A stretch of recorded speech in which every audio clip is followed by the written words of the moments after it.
नमस्कार दोस्तों। आज हमें पढ़ना है यूरोप में राष्ट्रवाद का निर्माण किस प्रकार से हुआ।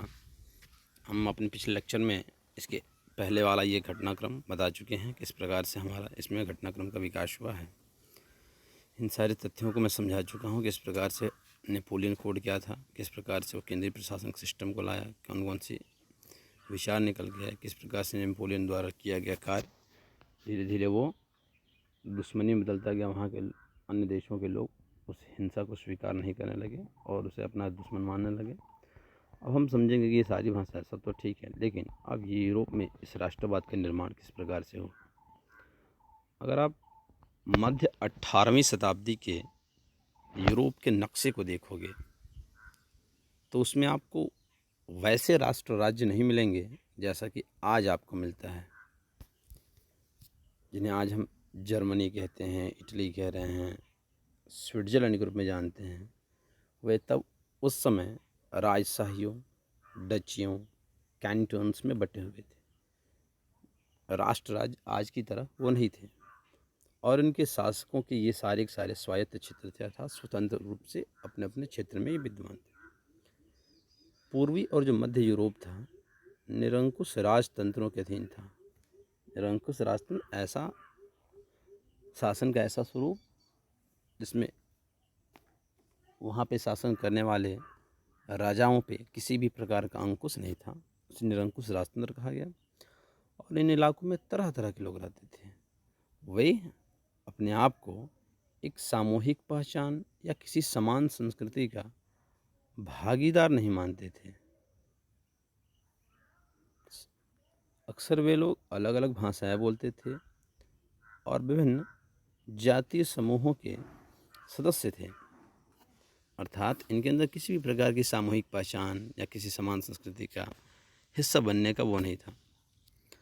अक्सर ये लोग अलग अलग भाषाएं भी बोलते थे और विभिन्न जाति समूहों के सदस्य भी थे। जैसे एग्जाम्पल के तौर पे बहुत सारा दे रखा है, इसमें आप देखोगे तो ऑस्ट्रिया हंगरी पर शासन करने वाला हैब्सबर्ग साम्राज्य है। तब से पूछा जा सकता है कि हैब्सबर्ग साम्राज्य कहाँ पे शासन करता था। तो ऑस्ट्रिया हंगरी पर शासन करने वाले जो साम्राज्य का नाम था हैब्सबर्ग साम्राज्य। ये अलग अलग क्षेत्रों और जनसमूहों को जोड़कर बना था। इसमें देखोगे आप तो एल्प्स का टिराल, ऑस्ट्रिया, सुडेटेनलैंड जैसे इलाकों के साथ साथ बोहेमिया भी शामिल था। हैब्सबर्ग साम्राज्य में आल्प्स का टिरोल, ऑस्ट्रिया, सुडेटेनलैंड, साथ साथ बोहेमिया, जहाँ के जो कुलीन वर्ग थे लोग जर्मन भाषा बोलने वाले थे। जहाँ के कुलीन वर्ग में जर्मन भाषा बोलने वाले लोग ज़्यादा थे। हैब्सबर्ग साम्राज्य में लॉम्बार्डी और वेनेशिया जैसे इतालवी भाषी प्रांत भी थे। अब यहाँ पे समझने वाली बात है, अब इस बात को समझें कि क्या कह रहा है कि जहाँ पर जर्मन भाषी भी थे वहीं पर आपको लॉम्बार्डी और वेनेशिया जैसे शहरों में इतालवी भाषा अर्थात इटली में बोली जाने भाषा जो थी वो भाषा थी, ये भी मिल गया। हंगरी में जो है आधे लोग मैग्यार भाषा बोलते, देख रहे हैं इतनी इतनी भाषा, मैग्यार, इतालवी। इसके पहले जस्ट अभी देखा हमने, आपको कौन सी भाषा था, जर्मन भाषा बोला गया, इतालवी बोला गया, मैग्यार भाषा हो गया। जबकि बाकी लोग विभिन्न बोलियों का इस्तेमाल करते थे। बाकी लोग विभिन्न बोली इस्तेमाल, गालिशिया में कुलीन वर्ग जो थे पोलिश भाषा का इस्तेमाल करते थे। इन प्रभावशाली समूहों के अलावा हैब्सबर्ग साम्राज्य की सीमा रेखाओं के भीतर भारी संख्या में खेती करने वाले लोग अधीन अवस्था में रहते थे, अर्थात दास अवस्था में, गुलाम की अवस्था में रहते थे। जैसे उत्तर में बात करें तो बोहेमियन, स्लोवाक, कार्निवला में स्लोवेंस, दक्षिण में क्रोएट, पूरब की तरफ ट्रांसिल्वेनिया में रहने वाले रोमन लोग, ऐसे ये सारे के सारे लोग वहाँ पे दास की तरह ज़िंदगी व्यतीत करते थे। और ऐसा फ़र्क, ऐसे डिफरेंसेस राजनीतिक एकता को आसानी से बढ़ावा देने वाला नहीं था। इस तरह के समूहों को आपस में बांधने वाला एक ही तत्व था कि वे सारे के सारे लोग सम्राट के प्रति अपने निष्ठा को व्यक्त करते थे। सम्राट के प्रति निष्ठा व्यक्त, तो कह रहा है कि सम्राट के प्रति निष्ठा व्यक्त करते, तो आखिर में इनके अंदर राष्ट्रवाद और राष्ट्र राज्य का विचार कैसे उभरा। इसको हम लोग देखते हैं। तो इसमें एक नया मोड़ आया है, कुलीन वर्ग और नया मध्य वर्ग। कुलीन वर्ग और नया मध्य वर्ग, एक नया मिडिल जिसको कहते हैं ना सोसाइटी, जो न बहुत ज़्यादा रिच फैमिली से बिलोंग करते हैं, न बहुत ही ज़्यादा गरीब हैं। हाँ, ये ऐसा वर्ग निकल गया है जो काफ़ी शिक्षित होगा, पढ़ा लिखा होगा, नए नए विचारों के संपर्क में होगा, व्यापार करेगा। ये सब आप देखते हैं कि सामाजिक और राजनीतिक रूप से जमीन का मालिक कुलीन वर्ग यूरोपीय महाद्वीप का सबसे प्रभुत्वशाली वर्ग था।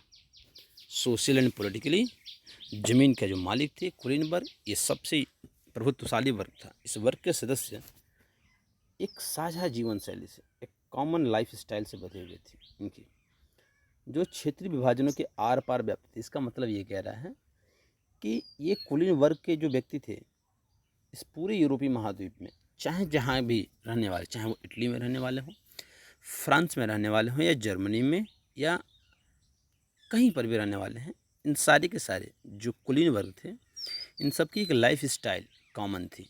ये सब लोग इसी प्रकार से जीवन व्यतीत करते थे, जो कि क्षेत्रीय विभाजनों के आर पार, क्षेत्रीय विभाजनों से कहीं परे इनकी जीवन शैली थी। ग्रामीण इलाकों में इनके पास जायदाद, तो शहरी हवेलियों के मालिक थे। राजनीतिक कार्यों के लिए तथा उच्च वर्गों के बीच किस भाषा का प्रयोग करते थे? अब ध्यान से देखिए कौन सी भाषा है, फ्रेंच भाषा का प्रयोग करते थे। उनके जो परिवार हैं अक्सर वैवाहिक बंधनों में आपस में जुड़े होते थे। देख रहे हैं, शहरी इलाकों में हवेलियों के, बड़े बड़े हवेलियों के मालिक थे, तो ग्रामीण इलाकों में ज़मीन जायदाद के मालिक थे। राजनीतिक पॉलिटिकल काम करना हो या हाई सोसाइटी के बीच में जाना हो तो फ्रेंच भाषा का प्रयोग करते थे। उनके परिवार अक्सर वैवाहिक बंधनों के माध्यम से आपस में जुड़े होते थे। मगर यह जो शक्तिशाली कुलीन वर्ग है, संख्या के लिहाज से एक छोटा समूह था। संख्या के लिहाज से छोटा समूह था, मगर यह शक्तिशाली कुलीन वर्ग छोटा समूह था। जनसंख्या के अधिकांश लोग कैसे थे? तो कृषक वर्ग से थे। जनसंख्या के अधिकांश लोग कृषक थे। पश्चिम में ज़्यादातर जमीन पर किराएदार और छोटे काश्तकार ही खेती करते थे, जबकि पूर्वी और मध्य यूरोप में भूमि विशाल जागीरों में बटी थी, जिस पर भूदास खेती करते थे। जो वहाँ की जनसंख्या थी, अधिकांश लोग कैसे थे? कृषक समाज से थे। तो उस पूरे यूरोप में आप देखोगे तो पश्चिम में जो ज़्यादातर ज़मीनें पर थी वो किराएदार, किराए पर दिए जाते थे, और छोटे काश्तकार खेती करते थे। जबकि पूर्वी और मध्य में, सेंट्रल एंड ईस्टर्न यूरोप में, भूमि जो थी विशाल विशाल जागीरों में बटी थी, जिस पर क्या करते थे? भूदास खेती करते थे, ज़मीन पर जुदास थे। जबकि पश्चिमी और मध्य यूरोप में, वेस्टर्न एंड सेंट्रल यूरोप के हिस्सों में औद्योगिक उत्पादन और व्यापार में वृद्धि से शहरों का विकास और कौन से वर्ग का उदय हुआ? यही पॉइंट है, वाणिज्यिक वर्ग का उदय हुआ। एक प्रकार से ट्रेडर ग्रुप का उदय हुआ है, जिनका अस्तित्व ही क्या था? सिंपल से आप लॉजिक समझोगे तो जो बिजनेसमैन होते हैं, जो व्यापारी होते हैं, उनका अस्तित्व ही टिका रहता है उत्पादन पे।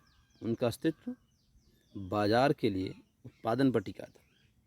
इसी समय इंग्लैंड में औद्योगिकरण 18वीं सदी के दूसरे भाग में आरंभ हुआ। 18वीं सदी के दूसरे भाग मतलब 1750 के बाद वाला टाइम पीरियड है। लेकिन फ्रांस और जर्मनी के राज्यों के कुछ हिस्सों में यह 19वीं शताब्दी के दौरान ही हुआ। वहाँ पर 18वीं सदी के दूसरे भाग में, यहाँ पर इंग्लैंड में, तो फ्रांस और जर्मनी में के कुछ राज्यों में 19वीं शताब्दी के दौरान हुआ। इस प्रक्रिया के फलस्वरूप नए सामाजिक समूह अस्तित्व में आए। एक नया सोशल ग्रुप, श्रमिक वर्ग के लोग और मध्य वर्ग, जो उद्योगपतियों, व्यापारियों और सेवा क्षेत्र के लोगों से बने।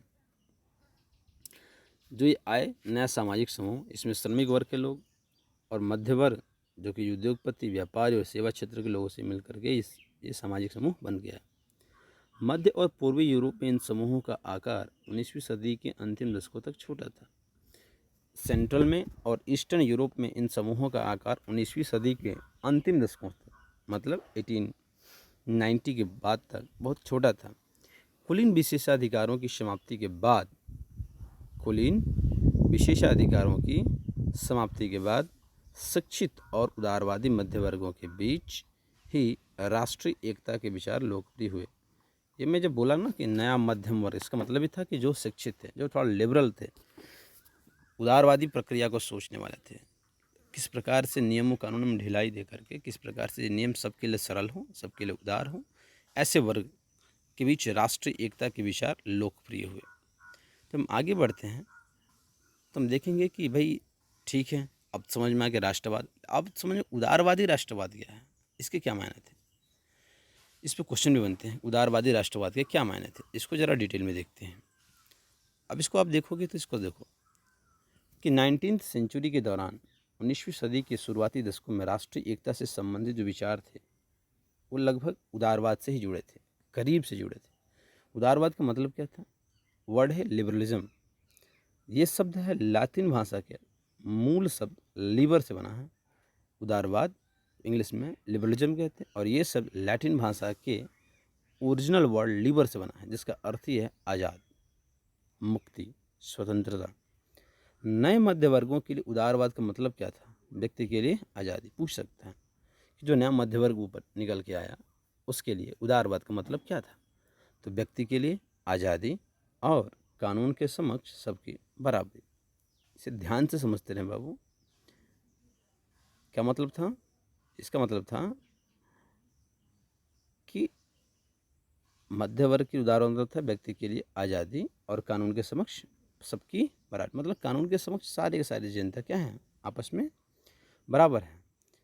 पॉलिटिकल रूप से उदारवाद क्या है, एक ऐसी सरकार पर जोर देता था जो कि सहमत से बने हो। अब यहाँ पे व्यक्ति के लिए आज़ादी और कानून के समक्ष सबकी बराबरी, ये उदारवाद का सिंपल मतलब होता है। लेकिन यदि पॉलिटिकली बात किया जाए तो एक ऐसी सरकार जो कि सबकी सहमत से बने हो, ज़रूरी भी है। सरकार जो भी होनी चाहिए वो सबकी सहमत से बनी होनी चाहिए। सबकी सहमत से इसका मतलब ये नहीं कि हर इंडिविजुअल अपना एक एक व्यक्ति अपना अपना सहमत देगा। हाँ, ऐसा हो सकता है कि हम लोग अपने नेताओं को चुन सकते हैं, तो ऐसी सरकार जोड़ देता था जो सहमत से बनी हो। फ्रांसीसी क्रांति के बाद से उदारवाद, फ्रांसीसी क्रांति के बाद से उदारवाद निरंकुश शासक और पादरी वर्ग के विशेषाधिकारों की समाप्ति। वर्ड ध्यान से सुनिएगा कि फ्रांसीसी क्रांति के बाद से उदारवाद क्या क्या चीज़ें हटाने की कोशिश करेगा। निरंकुश शासक सही भी है, पादरी वर्ग के विशेषाधिकारों की समाप्ति, विशेषाधिकारों की समाप्ति, संविधान और संसदीय प्रतिनिधि सरकार का पक्षधर था। उदारवाद किन किन चीज़ों का पक्षधर है, ध्यान से समझिए। निरंकुश शासक को हटाना, पादरी वर्ग के विशेषाधिकारों की समाप्ति, संविधान चाहिए, संसदीय प्रतिनिधि सरकार होनी चाहिए, अर्थात एक संसद हो जिसमें जनता द्वारा चुने गए प्रतिनिधि वहाँ पर जाएं और वो मिलकर सरकार बनावे। तो ऐसी सरकार जो कि संसदीय प्रतिनिधि सरकार कहलाते, उसकी पक्षधर थे। 19वीं सदी की उदारवादी निजी संपत्ति के स्वामित्व की अनिवार्यता पर भी बल देते थे। ये भी ध्यान रखना, जो 19वीं सेंचुरी के उदारवादी लोग थे वे निजी संपत्ति के स्वामित्व की, भैया ऐसा होना चाहिए कि हम अगर सर्विस कर रहे हैं, हम अगर काम कर रहे हैं, कमा रहे हैं, तो वो संपत्ति के मालिक हम खुद हों। ऐसा ना हो कि काम हम करें और पता चले एक ज़्यादा पैसा हो गया, सरकार हमसे छीन ले। ऐसा नहीं चाहिए। जो भी हमारा है निजी संपत्ति है, तो कार खरीदे, गाड़ी खरीदे, पता सरकार उठा ले, कोई और उठा लेगा, ऐसा नहीं होना चाहिए। तो वो निजी संपत्ति की अनिवार्यता पर बल देते थे। लेकिन यह जरूरी नहीं था कि कानून के समक्ष बराबरी का विचार सबके लिए मताधिकार के पक्ष में था। ये भी ध्यान रखना है। ये कह रहा है जैसे हमारे देश में, हमारा देश आज़ादी के तुरंत पश्चात यहाँ पर रहने वाला हर एक नागरिक को, यहाँ पर एक रहने वाला हर एक ऐसी व्यक्ति जिसकी उम्र 21 वर्ष से ऊपर थी, चाहे वो किसी भी जात, धर्म, लिंग, किसी भी वर्ण का हो, कुछ भी हो, कोई मैटर नहीं करता था, सबको दिया गया। लेकिन वहाँ कानून के समक्ष बराबरी का ये मतलब नहीं निकाला गया कि आपको मताधिकार भी मिल जाएगा। आप याद करेंगे कि क्रांतिकारी फ्रांस उदारवादी प्रजातंत्र का पहला राजनीतिक प्रयोग था। मतलब उदारवादी जो प्रजातंत्र, उदारवादी जो लोकतंत्र का पहला राजनीतिक प्रयोग कहाँ पर हुआ है, तो फ्रांस में हुआ। वहाँ मत देने और चुने जाने का अधिकार केवल संपत्तिवान पुरुषों को ही हासिल था, और वो भी जो 3 दिन की मजदूरी के बराबर टैक्स देने के लिए सहमत थे, सक्षम थे, उन्हीं को। वहाँ पर किसी भी प्रकार के संपत्तिहीन पुरुष और सभी महिलाओं को और राजनीतिक अधिकारों से वंचित रखा गया था। अर्थात ऐसे पुरुष जो, उसमें भी एज का फ्लक्चुएशन आता वो अलग चीज़ है, लेकिन जिनके पास संपत्ति होता था उनको दिया जाता था वोटिंग राइट, महिलाओं को तो एकदम नहीं, और जिनके पास संपत्ति नहीं थी पुरुषों में उनको तो और नहीं रखा। केवल थोड़े समय के लिए आप देखोगे तो जैकोबिन शासन के समय सभी वयस्क पुरुषों को मताधिकार प्राप्त था, मगर नेपोलियन की संहिता आते ही पुनः सीमित मताधिकार वापस आ गए। ठीक, और उसने महिलाओं को अवयस्क का दर्जा देते हुए, मतलब महिलाएं पूरी तरीके से विकसित, पूरी तरीके से नहीं हुई हैं, साक्षर पूरी तरीके से शिक्षित नहीं हुई हैं, तो उन्होंने कहा, नेपोलियन ने, कि उन्हें पिताओं और पतियों के अधीन कर दिया गया। संपूर्ण 19वीं सदी तथा 20वीं सदी के आरंभिक वर्षों में, संपूर्ण 19वीं सदी और 20वीं सदी के आरंभिक वर्षों में महिलाओं और संपत्ति विहीन पुरुषों ने समान राजनीतिक अधिकारों की मांग करते हुए विरोध आंदोलन चलाए। जरूरी भी था, चलाएंगे भी, ये तो होना ही चाहिए था। ये कह रहा है कि जैसे जैसे धीरे धीरे देखोगे तो फ्रांस में भी इस प्रकार से संपत्तिहीन पुरुषों नहीं दिया गया था, महिलाओं का अधिकार से वंचित रखा गया था। एक बार आया था कि जैकोबिन समय में वयस्क पुरुषों को सबको दे दिए थे 21 वर्ष की उम्र करके, लेकिन महिलाएं इसमें नहीं थी। नेपोलियन कोड आया तो फिर से सीमित मताधिकार ला दिया, महिलाओं को अवयस्क दर्जा देते, पिता और पति का अधीन कर दिया। तो जो वंचित रहेगा वो विरोध करेगा ही करेगा, तो उन्होंने विरोध करना स्टार्ट कर दिया। जब आगे देखा जाएगा, ये ध्यान से देखिएगा, क्वेश्चन पूछता है आर्थिक क्षेत्र में क्या है, राजनीतिक क्षेत्र में क्या है, सब अलग होता है। अब ये बोल आर्थिक क्षेत्र में क्या था उदारवाद, इसका मतलब है बाजारों की मुक्ति और चीज़ों तथा पूंजी के आवागमन पर राज्य द्वारा लगाए गए नियंत्रणों को खत्म करने के पक्ष में था। आर्थिक क्षेत्र में जो उदारवाद था वो बाजारों की मुक्ति, मार्केट फ्री होना चाहिए, किसी प्रकार का गवर्नमेंट का कंट्रोल नहीं होना चाहिए। चीज़ें जो वस्तुएं हैं, पूंजी हैं, उनके आवागमन पर राज्य द्वारा लगाए गए जो नियंत्रण है उसको खत्म करना चाहिए। 19वीं सदी के दौरान उभरते मध्य वर्ग की यह जोरदार मांग थी। कौन सा, यही जो ऊपर लिखा गया है, बाजारों की मुक्ति, चीज़ों तथा पूंजी के आवागमन पर राज्य द्वारा लगाए गए अंकुश की समाप्ति, नियंत्रणों को समाप्त करें। ये अब 19वीं सदी के पहले भाग में जर्मन भाषी इलाकों का उदाहरण लेते हैं। यहाँ दे रखा है, नेपोलियन की प्रशासनिक कदमों से अनगिनत छोटे प्रदेशों से 39 राज्यों का एक महासंघ बना। नेपोलियन के प्रशासनिक कदमों से अनगिनत छोटे प्रदेशों से अब 39 राज्यों का एक महासंघ बना। इनमें से प्रत्येक की अपनी मुद्रा और नापतोल प्रणाली थी। आप समझ पा रहे हैं, इनमें से 39 के 39 का एक अलग नापतोल प्रणाली, अपनी मुद्रा। 1833 में हैम्बर्ग साम्राज्य, देख रहे हैं, हैम्बर्ग से न्यूरेमबर्ग जाकर अपना माल बेचने वाले एक व्यापारी को 11 सीमा शुल्क नाकों से गुजरना पड़ता था। आज की भाषा में टोल प्लाजा, ठीक है, तो वहाँ से गुजरना पड़ता था। 1833 में हैम्बर्ग से न्यूरेमबर्ग जाकर अपने सामान को बेचने वाले एक व्यापारी को 11 सीमा शुल्क नाकों से गुजरना पड़ता था। कितने सीमा शुल्क नाकों से गुजरना पड़ता था? 11। अब देखते हैं इसमें कि टैक्स कितना लगाते थे, वो भी बड़ा ध्यान देने वाली बात है। ठीक है, इसको देखते हैं। और हर बार हर नाके पे लगभग 5% का टैक्स देना पड़ता था। 5% का टैक्स देना पड़ता। शुल्क अक्सर वस्तुओं के वजन या आकार के अनुसार लगाए जाते थे। हर क्षेत्र की अपनी नापतोल व्यवस्था थी। हिसाब लगाने में समय लगता था। मसलन कपड़े को नापने का पैमाना था एल, जिसकी लंबाई जगह बदलने के साथ घटती बढ़ती थी। अगर एक एल कपड़ा फ्रैंकफर्ट में खरीदा जाता तो 54.7 सेंटीमीटर का, मेंज में खरीदो तो 55 सेंटीमीटर का लगभग, न्यूरेमबर्ग में 65 का, फ्राइबर्ग में 53 का।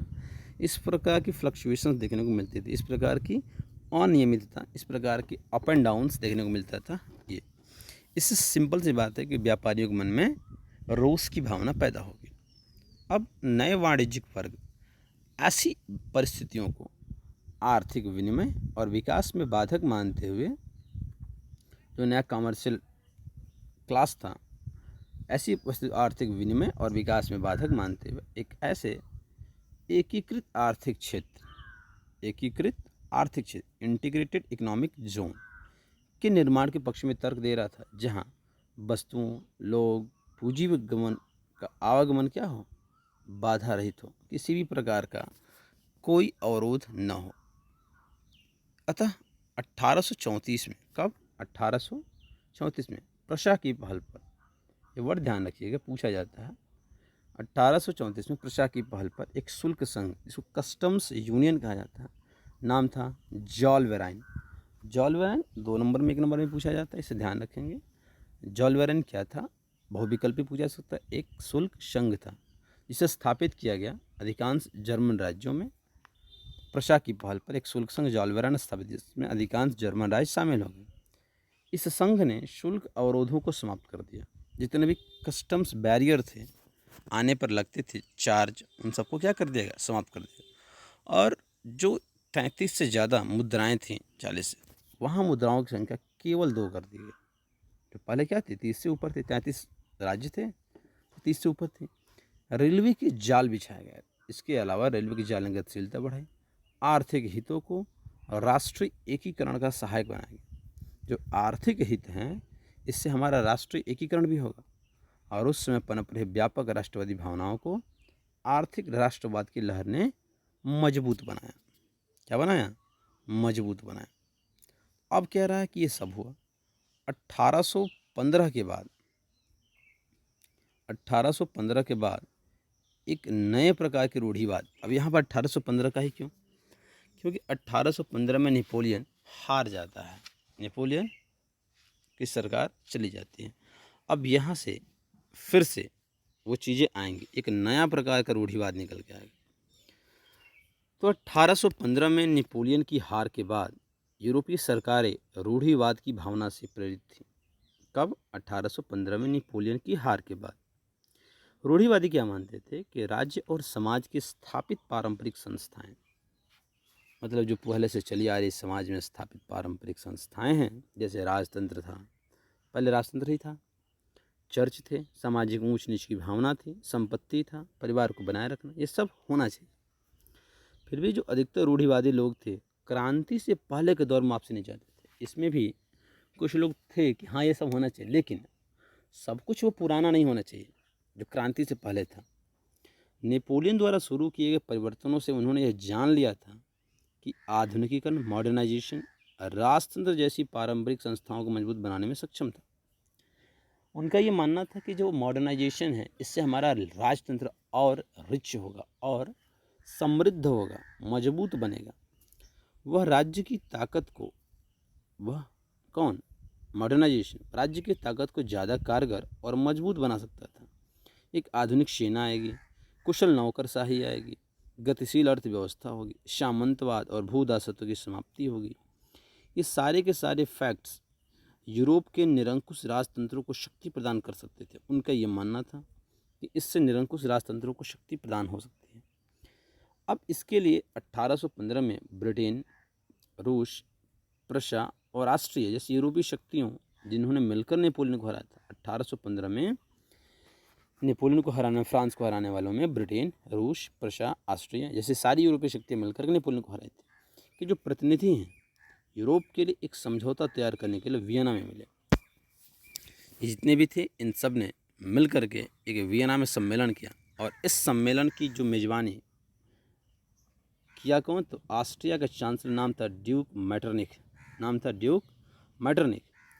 इसमें प्रतिनिधियों ने 1815 की वियना संधि तैयार किया। 1815 में कहाँ पर मिले थे? वियना। वियना कहाँ? ऑस्ट्रिया की राजधानी।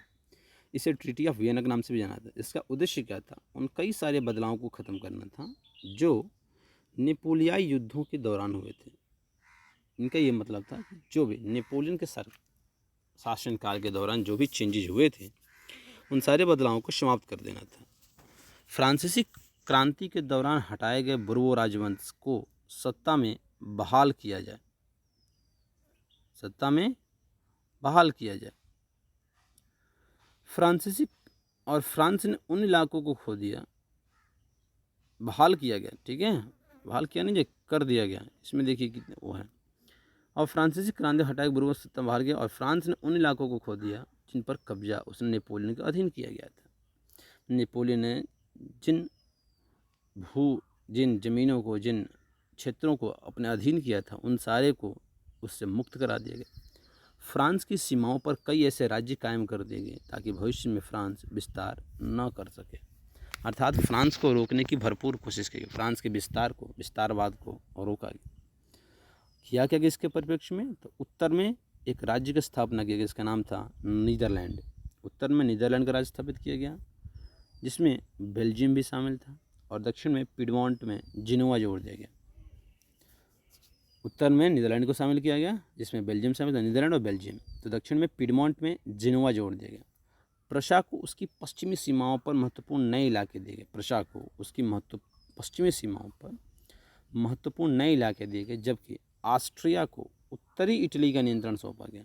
ऑस्ट्रिया को उत्तरी इटली के, मगर नेपोलियन ने 39 राज्यों का जो जर्मन महासंघ स्थापित किया था उसे बरकरार रखा गया। नेपोलियन ने 39 राज्यों का एक महासंघ स्थापित किया था जो इसे बरकरार रखा गया। पूर्व में रूस को पोलैंड का एक हिस्सा दे दिया। पूर्व में रूस को पोलैंड का एक हिस्सा, जबकि प्रशा को सैक्सनी का एक हिस्सा प्रदान किया गया। इस सब का मुख्य उद्देश्य उन राजतंत्रों की बहाली था जिन्हें, इन सब का मुख्य उद्देश्य क्या था, इसे ध्यान रखें। इन सब का मुख्य उद्देश्य उन राजतंत्रों की बहाली थी जिन्हें नेपोलियन ने बर्खास्त कर दिया था। साथ ही यूरोप में एक नई रूढ़िवादी व्यवस्था कायम करने का भी लक्ष्य था। 1815 में स्थापित रूढ़िवादी शासन व्यवस्थाएं कैसी थी? निरंकुश थी। कैसी थी? निरंकुश थी। वे आलोचना और असहमत बर्दाश्त नहीं कर सकती थी, और उन्होंने उन गतिविधियों को दबाना चाहा जो निरंकुश सरकारों की बेहतर सवाल उठाती थी। 1815 में जो स्थापित जो निरंकुश सरकारें थी, रूढ़िवादी सरकारें थी, निरंकुश थी, आलोचना और असहमत बर्दाश्त नहीं कर सकती थी, उन गतिविधियों को दबाना चाहा जो उनकी सरकार की वैधता पर सवाल उठावे कि आप ये ऐसा कैसे करती। ज़्यादातर सरकारों ने सेंसरशिप के नियम बनाए, जिनका उद्देश्य क्या था? अखबारों, किताबों और नाटकों और गीतों में व्यक्त उन बातों पर नियंत्रण लगाना था। उन्होंने उन गतिविधियों को दबाना चाहा जो निरंकुश सरकारों की वैधता पर सवाल उठाती थी। ज़्यादातर सरकारों ने सेंसरशिप के नियम बनाए, जिनका उद्देश्य क्या था? अखबारों, किताबों, नाटकों, गीतों में व्यक्त उन बातों पर नियंत्रण लगाना था जिनसे फ्रांसीसी क्रांति से जुड़े स्वतंत्रता और मुक्ति के विचार झलकते थे। लेकिन फिर भी फ्रांसीसी क्रांति की स्मृति उदारवादियों को लगातार प्रेरित कर रही थी। नए रूढ़िवादी व्यवस्था के आलोचक उदारवादी राष्ट्रवादी उठाया गया एक मुख्य मुद्दा था प्रेस की आज़ादी, फ्रीडम ऑफ प्रेस। अर्थात ये जो हमारा जितने भी अखबार हैं, जितने भी न्यूज़ पेपर आपका या जर्नल्स के हैं, या आपका मासिक पत्रिकाएं आती हैं, न्यूज़ टीवी चैनल, ये सारे के सारे फ्री होने चाहिए। इनकी जो ओरिजिनल तथ्य हों, फैक्ट्स हों, ये बिना किसी भय के, डर के इसे छापें, कोई दिक्कत नहीं होनी चाहिए। अब यहाँ पे आपको एक पिक्चर दिखाया जाएगा, जहाँ पर दिखाने की बात किया गया है कि यहाँ पर चिंतकों का एक क्लब है। 1820 का से नाम व्यंग चित्र है। ये सारे के सारे चिंतक हैं, आए हैं किसी बात पे चिंतन करने, सब जुटे हैं। लेकिन सबके चेहरों पर आप देखेंगे ये सारे के सारे अपने मुंह को बांध रखे हैं, अर्थात ये सारे के सारे चिंतन करेंगे, बहुत चिंता कर रहे हैं। लेकिन सोचिए, लिखा है 22 तक पट्टी पर लिखा है, आज की बैठक का सबसे महत्वपूर्ण प्रश्न है, हमें कब तक सोचने दिया जाएगा। दाईं तरफ बोर्ड पर क्लब के नियमों की सूची है, जिनमें लिखित शामिल है कि इस पढ़े लिखे समाज का पहला नियम है खामोशी। ऐसी किसी स्थिति बचने के लिए जब इस क्लब का कुछ बोलने के लिए लोभ का शिकार हो जाए तो सदस्यों को प्रवेश करने पर मुंह बंद रखने वाले मोहरे बांटे जाएंगे, मजल बांटे जाएंगे।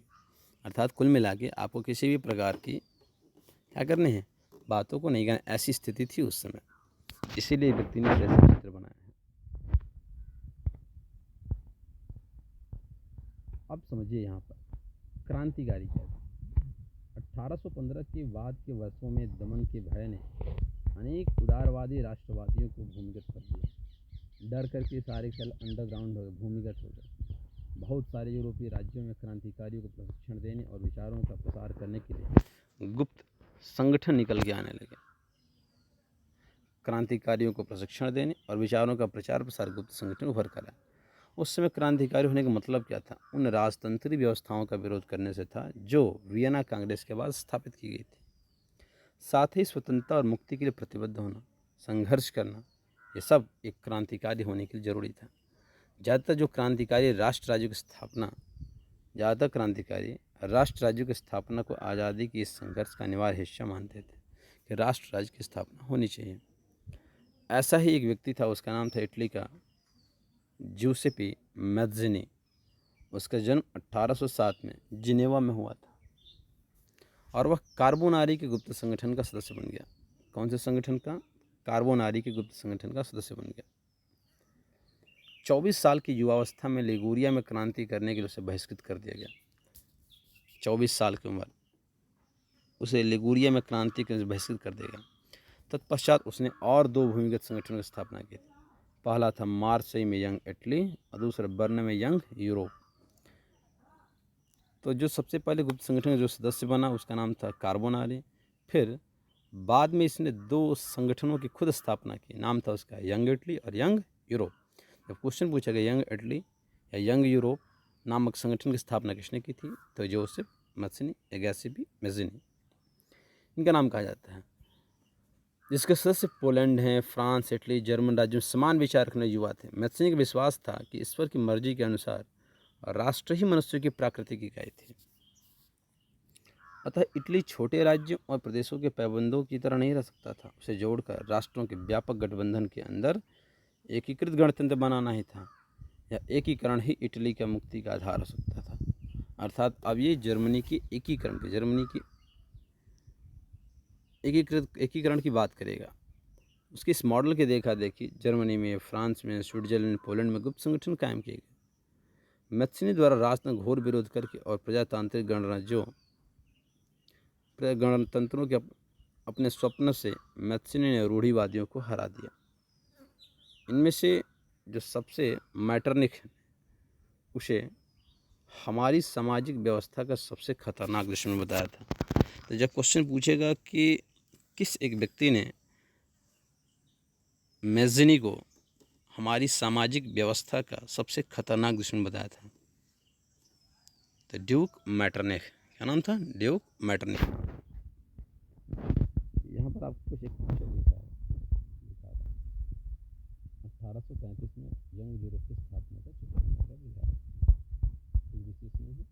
आगे हम पढ़ेंगे क्रांतियों का युग 1830 से लेकर 1848 कैसे कैसे क्रांति की शुरुआत हुई। लेकिन आज के इस लेक्चर में बस इतना ही। मिलेंगे अगले लेक्चर में, तब तक के लिए टेक केयर, बाय।